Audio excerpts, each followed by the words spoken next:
देश के पूर्व प्रधानमंत्री और बीजेपी के दिग्गज नेता अटल बिहारी वाजपेयी की आज पुण्यतिथि है। इस मौके पर बीजेपी नेताओं ने उनके समाधि स्थल सदैव अटल पहुंचकर उनको श्रद्धांजलि दी।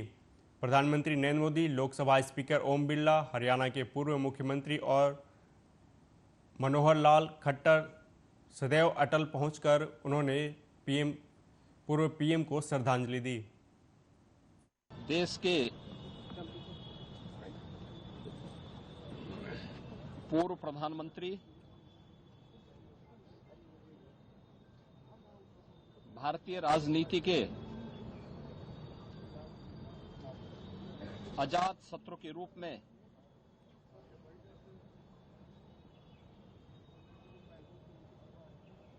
एक सर्वमान्य चेहरे के रूप में जिनकी पहचान थी, ऐसे श्रद्धेय अटल बिहारी वाजपेयी जी की आज छठी पुण्यतिथि है। इस अवसर पर प्रदेश की जनता की ओर से, उत्तर प्रदेश शासन की ओर से श्रद्धेय अटल जी की स्मृतियों को नमन करते हुए हम विनम्र श्रद्धांजलि अर्पित करते हैं। हम सब जानते हैं कि श्रद्धेय अटल जी का जो पैतृक गांव है वह उत्तर प्रदेश के आगरा जनपद के बटेसर में पड़ता है। उन्होंने अपनी उच्च शिक्षा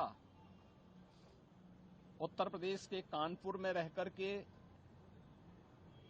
संपन्न की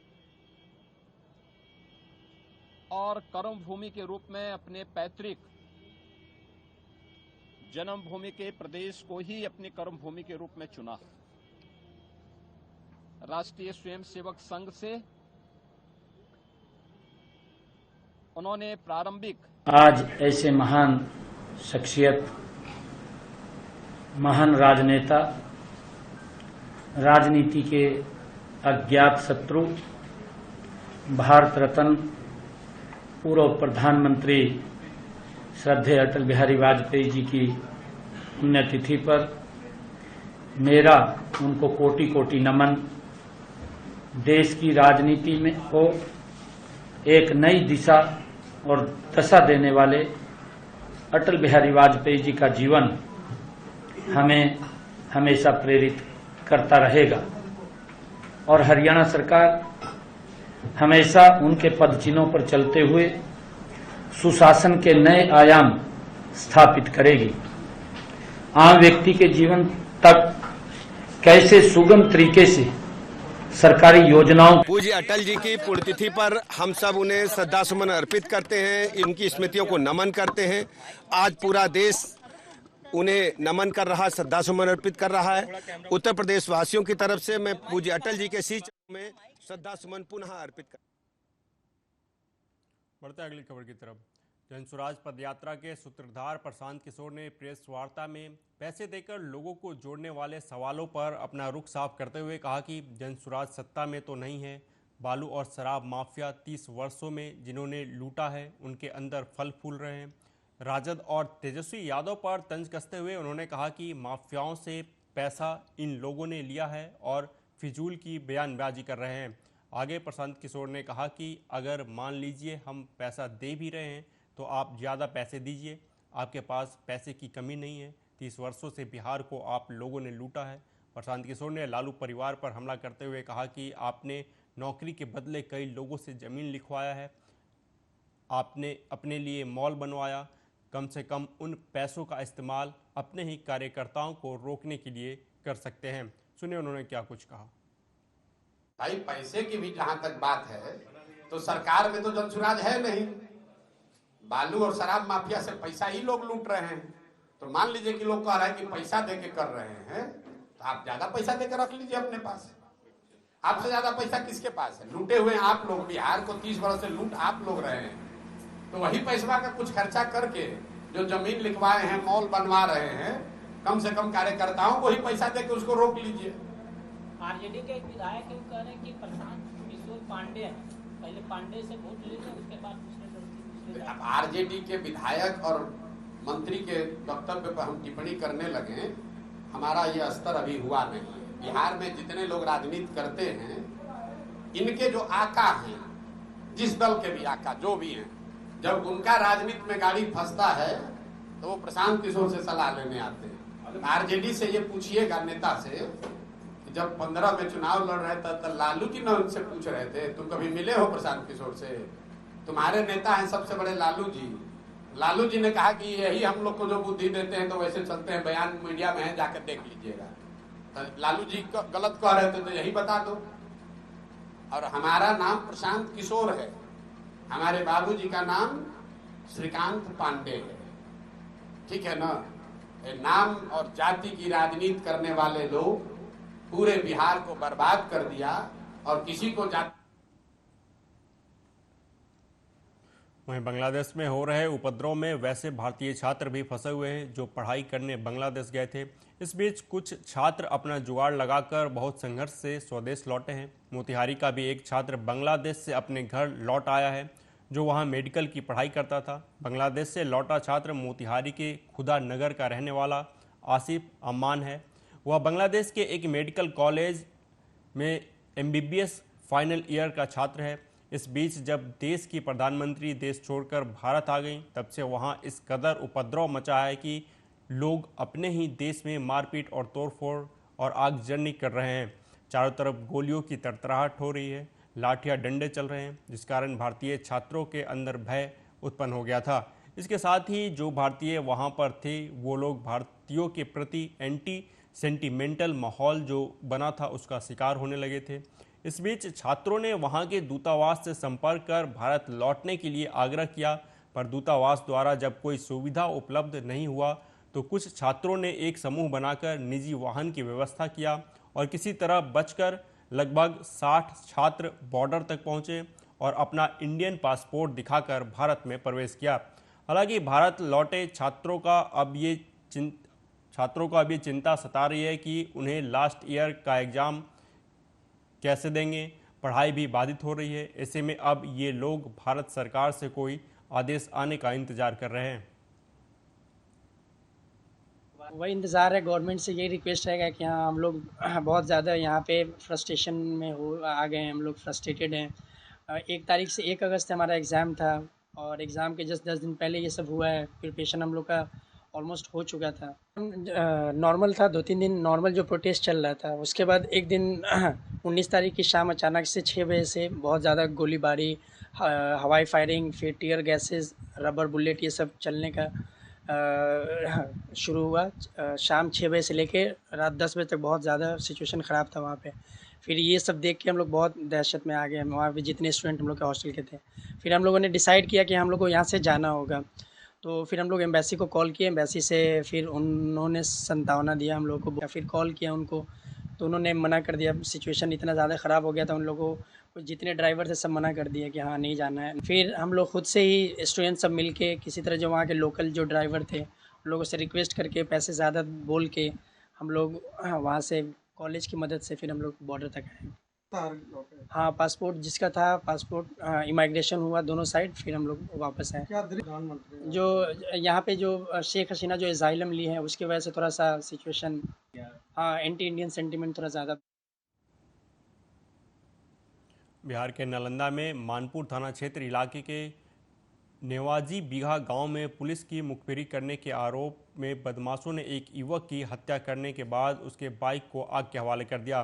परिजन हत्या का आरोप साइबर अपराधियों पर लगा रहे हैं। परिजनों ने बताया कि नेवाजी बीघा गांव के आसपास साइबर अपराधियों की तूती बोलती है। युवक ने साइबर अपराधियों की सूचना पुलिस को दी थी। इसी से गुस्साए साइबर अपराधियों ने कंचनपुर गांव से उसका अपहरण कर 12 घंटे अपने पास रखने के बाद लाठी डंडों से पीट कर हत्या कर 100 को घोड़ा घाट इलाके में फेंक दिया। बदमाशों ने उसकी दोनों आंखें भी फोड़ डाले और हाथ भी तोड़ दिए। हत्या की सूचना मिलते ही पुलिस ने कार्रवाई करते हुए 5 लोगों को गिरफ्तार करते हुए 100 को पोस्टमार्टम के लिए अस्पताल भेज दिया है। थानाध्यक्ष सुमन कुमार ने बताया कि मामले की छानबीन की जा रही है। पोस्टमार्टम रिपोर्ट आने के बाद ही मौत के कारणों का स्पष्ट पता चल सकेगा। शरीर पर जख्म के निशान थे। प्रथम दृष्टया पीट कर हत्या करना प्रतीत हो रहा है। कि फोन करके बुलाया गया कि यहाँ पे काम है, आ जाओ। कंचनपुर में बुलाया, छल से मरवा दिया गया। शहर पूरा चाबी भोगो के छुरा भोगो के जान ले लिया। दिन के 4:30 बजे आँखों भी फोड़ा है। हाँ, आँख भी फूटा हुआ है। हाँ, और हाथ भी। और गाड़ी चढ़ा दिया सर सीना पर। मेरा 220 गाड़ी था मेरा पति का, यही गाड़ी से गए थे। 220 से पल्सर गाड़ी है, वो भी आग लगा दिया। लहरा दिया सर, हो गया। गाड़ी भी लहरा दिया। वो पड़े था। मेरा ननद भी साथ में थी, छुड़ाने लगी तो ननद का भी हाथापाई कर दी। पुलिस औरत बानी भी थी। क्या नाम आपका हुआ? रिया राज। कब शादी हुआ था? उर्फ गणेश कुमार उर्फ अमित कुमार। कब शादी हुआ था आपका? 2020 में। कल शाम को मानपुर थाना को सूचना मिली थी, ये मृतक जो है गणेश रहा है कि कुछ गांव में कुछ लोगों द्वारा मारपीट की जा रही। तो ये वहाँ गए थे, लेकिन कल इनका नहीं मिल पाया था क्योंकि पानी चारों तरफ भरा हुआ है। मारपीट की घटना घटी थी। सुबह इनका 100 बरामद किया गया है। और परिजनों ने कल शाम ही में मतलब देर रात्रि तक खोजबीन के क्रम में थाना प्रभारी के कुछ लोगों का नाम बताया था जिनके द्वारा इनको मारपीट की गई थी। तो उन लोगों में से कुछ को हम लोगों ने डिटेन किया है, पर अभी तक परिजनों से आवेदन प्राप्त नहीं हो सका है। तो आवेदन जैसे ही प्राप्त हो रहा है तो उनको जेल भेजने की कार्रवाई, उनमें से जिनको भी इनके द्वारा नाम किया जाएगा उनको हम लोग जेल भेजने की कार्रवाई करेंगे। और अन्य बिंदुओं पर भी हम लोग अनुसंधान कर रहे हैं। क्या विवाद हुआ है सर? अभी तक कोई कारण नहीं बताया गया। ये बताया गया है कि मृतक भी 1-2 बार जेल जा चुका है। परिजन जब तक आवेदन नहीं दे पाएंगे तब तक स्थिति स्पष्ट नहीं हो पाएगी। लेकिन कल रात शाम में मारपीट की घटना घटी है और उसमें हम लोगों ने कुछ लोगों को डिटेन भी किया। बॉडी कहाँ से बरामद हुआ? बॉडी ये पानी में मतलब चौर बोलते हैं, उससे बरामद किया। उधर रायबरेली में भदोकर थाना क्षेत्र के कुचरिया के पास रेलवे ट्रैक पर करीब 1 दर्जन गोवंश ट्रेन की चपेट में आ गए, जिससे 8 गोवंशों की मौके पर ही मौत हो गई, जबकि 3 गोवंश गंभीर रूप से घायल मिले। सूचना के बाद एसडीएम मौके पर पहुंचे और घटना की जानकारी ली। घायल गोवंशों को गौशाला भेजा गया और 8 गोवंशों का पोस्टमार्टम करने के बाद उन्हें दफना दिया गया। एसडीएम ने कहा कि घटना की जाँच पड़ताल की जा रही है, जो भी दोषी होगा उस पर कार्रवाई की जाएगी। पूरा मामला इसमें यह है कि कल रात में कुचरिया के पास रेलवे ट्रैक पर ट्रेन की चपेट में आने के कारण 8 गोवंश की कट के मृत्यु हो गई और 3 घायल हो गए। सूचना मिलने पर वहाँ पुलिस के साथ और बीडीओ राही और डिप्टी सीबीओ मौके पर पहुँचने के उपरांत वहाँ पे उचित स्थान पर उनका निस्तारण कर दिया गया है और घायलों की चिकित्सा करते हुए उनको गौशाले में शिफ्ट कर दिया गया है। इसमें देखिए जांच चल रही है। हमने पत्र लिखा है और जांच में जो दोषी पाया जाएगा उसके खिलाफ कठोर कार्रवाई पूरा। लखीमपुर खीरी के पलिया तहसील क्षेत्र में शारदा नदी में बीते दिनों आई बाढ़ के कारण भीरा पलिया नेशनल हाईवे 731 पर अतरिया पुलिया क्षतिग्रस्त हो गई थी, जहां प्रशासन ने आम जनमानस की सुरक्षा को लेकर भीरा से पलिया तक बस और ट्रक के आवागमन पर रोक लगा दिया था। जहां भीरा से पलिया तक बड़े वाहनों का संचालन न होने के कारण नाराज लखीमपुर पलिया बस यूनियन के पदाधिकारी और कार्यकर्ताओं ने भीरा पलिया नेशनल हाईवे 731 पर सड़क पर बैठकर नारेबाजी कर विरोध प्रदर्शन शुरू कर दिया। इस दौरान पलिया एसडीएम मुर्दाबाद के नारे भी लगाए गए। मौके पर पहुंचे पुलिस उन्हें समझाने में जुटी रही।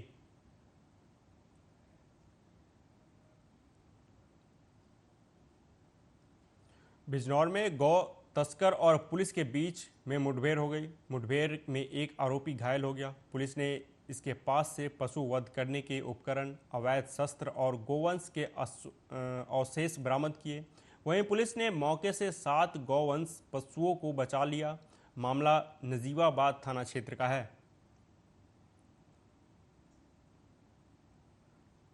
थाना नजीबाबाद पुलिस को सूचना प्राप्त हुई कि साथी गौवंशों का एक गैंग है, कुछ गायों को काटने की फिराक में है। इस सूचना पर पुलिस पार्टी ने मौके पर पहुंचकर घेराबंदी की तो देखा कि गौवंश एक बैल को काट रहे हैं। पुलिस थोड़ा आगे बढ़ी। पुलिस को देखते ही इन लोगों ने जान संभालने की नीयत से पुलिस पार्टी पर फायरिंग शुरू कर दी। पुलिस ने सेल्फ डिफेंस में कंट्रोल फायरिंग की, जिसमें एक बदमाश गोली लगी। 2 मौके का फायदा उठाकर भागने में सफल रहे। इसको उपचार हेतु जिला अस्पताल भेजा गया है। इसकी क्रिमिनल हिस्ट्री है। पूछताछ में, प्राथमिक पूछताछ में इसका अपना नाम सलमान बताया, जो कि जलालाबाद का रहने वाला है। मौके से 2 मोटरसाइकिल और 7 गौवंश को बरामद किया गया है। पुलिस की त्वरित कार्रवाई से 7 गौवंश को बचाने में सफलता। वहीं लखीमपुर खीरी जिले में स्वतंत्रता दिवस बड़े ही हर्ष उल्लास के साथ मनाया गया, लेकिन कुछ जगहों पर स्वतंत्रता दिवस के दौरान हुड़दंगई भी देखने को मिली। जहां लखीमपुर शहर के हीरालाल धर्मशाला के पास से छात्रों द्वारा निकाली गई रैली के दौरान ट्रैफिक नियमों की जमकर धज्जियां उड़ाई गई। कार की छत पर बैठकर छात्रों द्वारा हुड़दंगई का वीडियो सोशल मीडिया पर वायरल हो रहा है। छात्र खुद की जान तो जोखिम में डाल ही रहे हैं, साथ ही दूसरों की जान को भी जोखिम में डाल रहे हैं। पुलिस की गाड़ी सामने से गुजर गई, लेकिन पुलिस मूक दर्शक बनी देखती रही।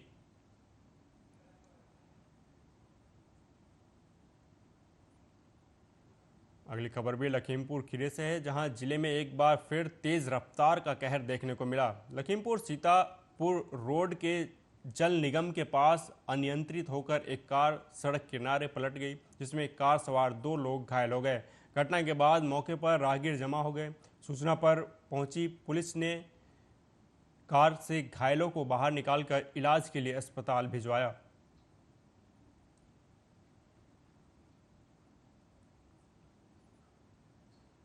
मध्य प्रदेश के खनियान थाना में रातों रात महापुरुषों की प्रतिमाएं रखने का सिलसिला लगातार जारी है। खनियान थाना के सीएम राइज स्कूल के पास रातों रात देवी अहिल्याबाई होलकर की प्रतिमा स्थापित की गई, जिसके बाद प्रशासन मूर्ति को हटाकर अपने साथ ले जा रहा था, तो सैकड़ों की संख्या में जमा हुए लोगों ने प्रशासन के हाथों से मूर्ति छुड़ाकर दोबारा स्थापित कर दिया।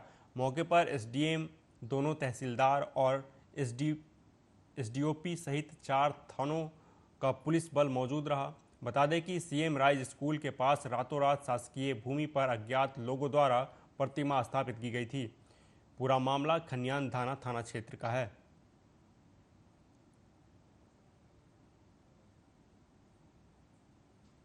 मध्य प्रदेश की गुना में 78वें स्वतंत्रता दिवस के उपलक्ष्य में भोपाल में आयोजित कार्यक्रम में प्रदेश के 10 वन विभाग कर्मचारियों को अच्छे उत्कृष्ट कार्य करने के लिए पुरस्कृत किया गया।